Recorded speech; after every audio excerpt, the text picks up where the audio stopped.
Hey everybody, welcome back to the channel. I'm going to do something as a comparison today. And I encourage you to stick around for those of you who actually want to see me do a comparison side by side between two different companies. These are comic companies, by the way. What happened recently was Father's Day. Father's Day swung by. For those of you who don't know, I'm a father. And my two beautiful children bought me this. Take my hands off so you can read the title. Read the title.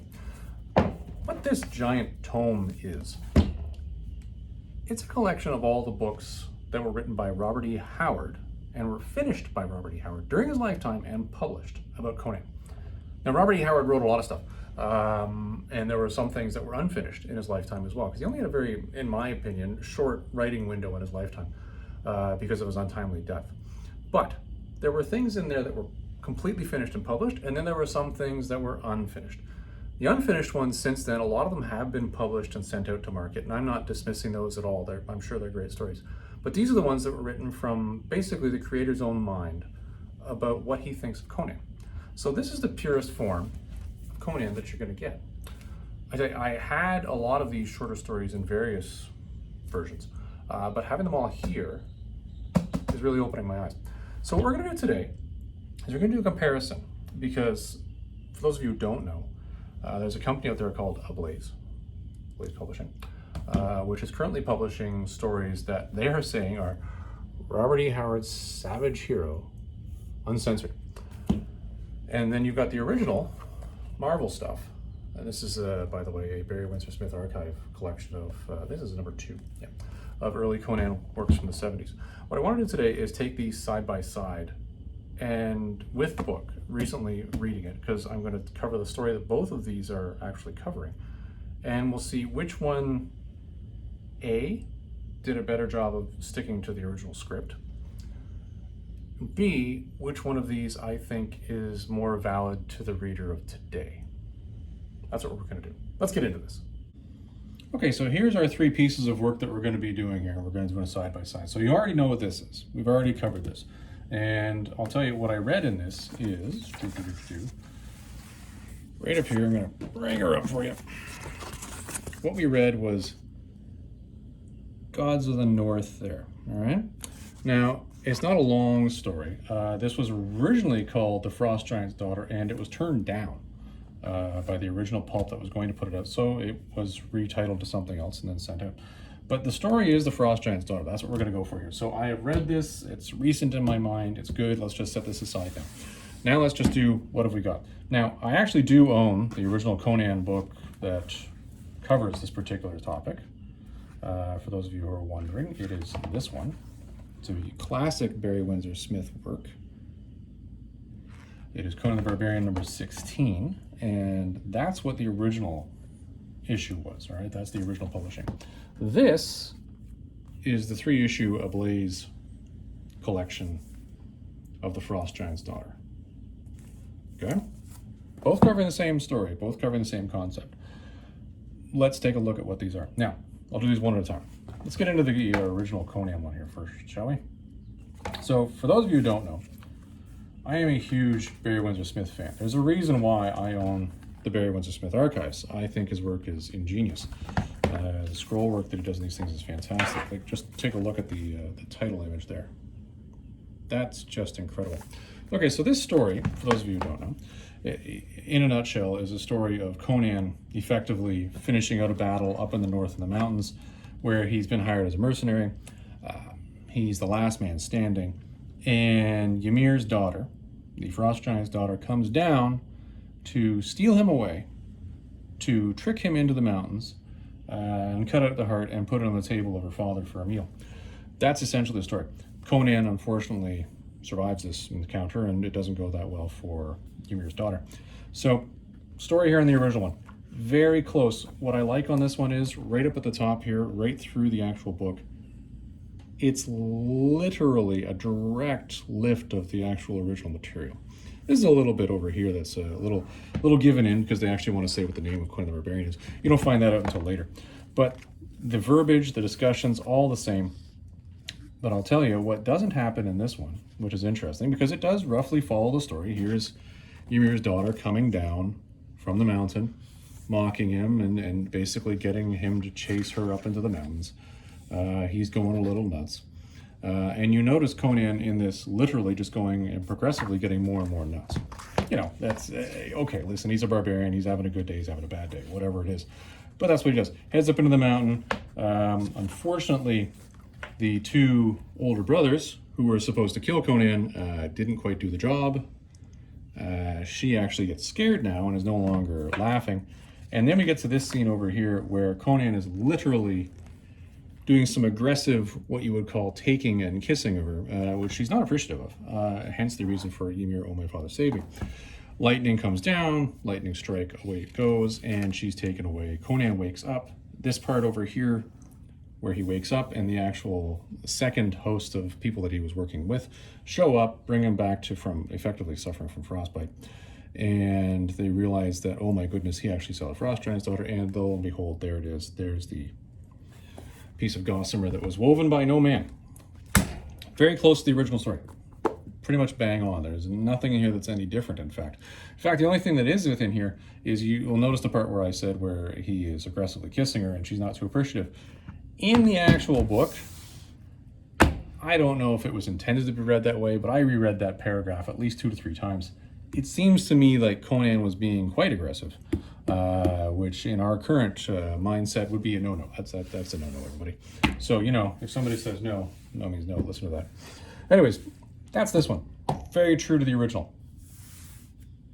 The modern Ablaze series. This is a 3-issue series, and you've got a fairly short story that has been developed into 3 separate issues.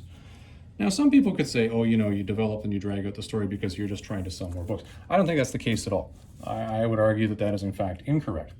What Ablaze does in this is they really draw out the story. This was not an attempt to just recreate the original work. This was an attempt to draw back and give basically the readers of today more guideline into what the actual backstory was here. You don't get the backstory in that. You don't get Ymir. You don't get the story of the daughter being born, of all of Ymir's sons basically beheading him, and then them getting wiped out in a torrent of blood, and that blood being what created the earth. You don't get any of that. In this, you get it. And it's interesting, like issue 1 here, like you'll notice in that story over there, it basically started off with Conan just slaughtering the last guy that was standing and her showing up. No. This entire issue here is all a lead up to basically the 2 armies getting together to have a fight. But also it's almost like an inner dialogue for Ymir's daughter here, explaining what's happening, why she's going to get a warrior off of this battlefield, why it's important that the warrior that she gets off the battlefield is actually the last man standing. That's pretty interesting. The other thing that's interesting in here is you suddenly have the frost giant's sons, the older brothers, are introduced as polar bears. Giant polar bears. I'm talking giant-ass polar bears here. We're talking polar bears that, quite frankly, stand like 12, 15 feet tall. They're freaking huge. But you get this introduction here. Now, also within this, and within issue 1, you start to see Conan losing his poop. He's really losing his poop on that. Issue 2, okay. Conan's chasing her out into the mountains now. This was, again, very briefly covered over here, but I'll tell you, in the original story, there was a lot of detail about this. And this has Conan just, again, progressing worse and worse into this madness that's overtaken him as he's chasing basically this naked woman through the mountains. No real rationale being delved into here as to why Conan is going more insane. But you're starting to see this, again, it's being written from her point of view. You're starting to see what she's doing and why she's doing what she's doing, because she's developing, okay, the reason why we're dragging you out here is because of this. And you start to see the little tweaks of insanity that are within this woman, who I guess technically is the daughter of a god, but that's what you're really seeing here. And again, developing more of the backstory. And as far as this whole comment about uncensored versus censored, yes, incredibly uncensored. The sexual content and the inference, it's not even an inference, the sexual content in this, definitely for mature readers. Definitely not delved into in the original story, because in the 30s that never would have made it into print. But was that what Howard was actually meaning when he was talking about Conan being as aggressive as he was? I don't know. He's not alive and I can't talk to him. All right, number 3. The culmination of the story here, brothers are dead. Conan very succinctly wipes them out. This actually gets to, and again, you saw in the original, how he basically catches up to her, forcibly kisses her, lightning strike, boom, he kind of wakes up. In this one, you see Conan and why she was scared. She was actually casting spells on him as the whole thing was going. She's driving him down, at least from my interpretation, driving him down. He's laying on the ground. He can't move. He's gotten up now. He's massacred the brothers. And Ymir himself shows up. The artwork in this to depict the giant kaleidoscope of what was occurring was fantastic. You see Conan not just, okay, lightning strike hits daughter, she disappears. No, you see lightning strike hits. You see mountains are upheaved. You see things going absolutely insane. You see Conan getting up and literally going nuts, diving off the side of a mountain to attack the basically giant headless form of Ymir the Frost Giant. Fantastic development. Not what I think was just succinctly ran over in this, not at all. Not what was succinctly run over in this, but more material that was added in. So, summarizing here. Holy crap, lot of development. Bang on representation.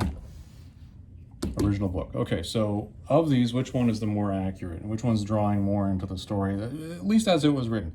Now, I love these Ablaze books. I also love Barry Windsor Smith. Honestly, story, bingo. This hits it bang on. This is the short story, succinctly run. It's in a, well, back what was a shorter issue book, but just run right through. That's it, boom, succinct, you're done.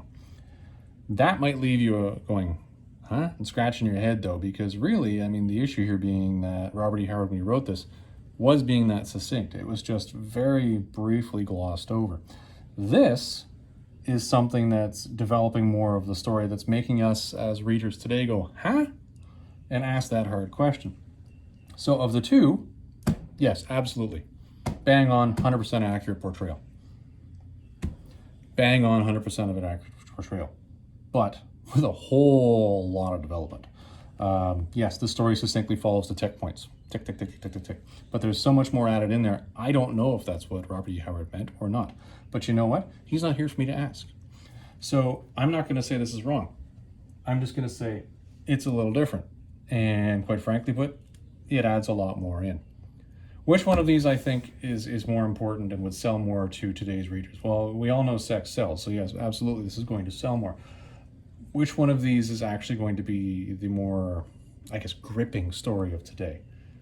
As much as I hate to say it, Robert E. Howard's materials are somewhat barbaric. Let's just call it as it is. It's written about a barbarian. It's written from a time that's almost 100 years ago now, with a mindset that's almost 100 years different than where we are now. And 100 years means a lot. So this was very highbrow, cursory walk through and just roll over the story. This is delving more into it. And this has probably the sex sells content that today's audiences are going to grab onto. Was it necessary? I don't know. I don't know if it was necessary. Was it important to the plot as they developed it here? Yes, absolutely. So there you go. There's the run through here. Bang on, 100% accurate portrayal. Is this maybe a little outdated now? I hate to say it, it's only from the 70s, but it may be. But that's a shame, because Barry Windsor Smith's work is genius. You should obviously go out and buy as much of his stuff as you can, because, what can I say? It's just fantastic. The detail is ridiculous. This is going to sell. That's the bottom line. This is going to sell today, and this is probably a pretty good, accurate depiction of really what the audience wants today. I'm actually quite curious. I would like to see what would happen if somebody was now to do a Frost Giant's Daughter without going to the extent that this company did, and Ablaze, I think he did a great job on this, without going to the extent that this company did. What would happen if you tried to do something today where you could put in the level of detail that they didn't do back then, because obviously time constraints and page constraints? What if you did an 80-page Giant or a magazine today? What would it look like if you were to do just a straight retelling of the Frost Giant's Daughter? Quite curious, and unfortunately I don't think we'll ever find out, because really this is a dwindling market, it's not a growing market. Yeah. Everybody, I hope you enjoyed that one. This, as I say, is something different. The story I'm reading right now is, actually, no, I finished reading it last night, was The Tower of the Elephant, which unfortunately, I don't think, actually I know, Ablaze has not done yet.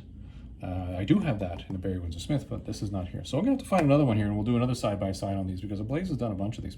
And then we'll get our thoughts on that. Everybody, I hope you have yourself a great day, and we'll talk to you in the next one.